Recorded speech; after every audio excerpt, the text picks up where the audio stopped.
దేశంలోని టైర్ 2, 3 నగరాల్లో భూముల ధరలు పెరగనున్నాయా అంటే అవుననే సమాధానం వినిపిస్తుంది. ముఖ్యంగా ఇటీవల కేంద్రం ప్రవేశపెట్టిన బడ్జెట్లో ఈ నగరాల్లో మౌలిక సదుపాయాలపై దృష్టి పెట్టిన నేపథ్యంలో రాబోయే 2 నుంచి 4 సంవత్సరాల్లో ఇక్కడ భూముల ధరలు 25 నుంచి 100% వరకు పెరిగే అవకాశం ఉంది.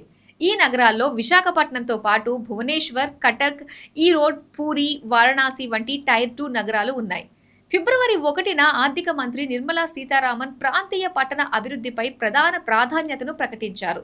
నగర ఆర్థిక ప్రాంతాలు ఏర్పాటును ప్రతిపాదించారు. ఈ ప్రణాళికలో ఛాలెంజ్ మోడ్ ద్వారా అభివృద్ధి ప్రణాళికలను అమలు చేయడానికి 5 సంవత్సరాలలో ప్రతి ప్రాంతానికి 5,000 కోట్లు కేటాయిస్తారు. దీనివల్ల అక్కడ మౌలిక వసతులు మెరుగుపడతాయి. ఈ నేపథ్యంలో నిర్దిష్ట కారిడార్లలో ధరలు 25% నుంచి 100% మధ్య పెరిగే అవకాశం ఉందని నివేదిక పేర్కొంది. మెట్రో కారిడార్లలో 500 మీటర్ల నుంచి కిలోమీటర్ వ్యాసార్థంలో ఉన్న ప్రాపర్టీలు సాధారణంగా 8 నుండి 25% పెరుగుతాయి. అలాగే విమానాశ్రయాలు, ఎక్స్ప్రెస్ వేల వంటి పెద్ద మౌలిక సదుపాయాల ప్రాజెక్టులు కలిగిన ప్రాంతాల్లో ధరలు 30 నుంచి 70% పెరుగుతాయని తెలిపింది. అధిక వృద్ధి కలిగిన మైక్రో మార్కెట్లలో పెరుగుదల 80 నుండి 100% కంటే ఎక్కువగా ఉండొచ్చని పేర్కొంది.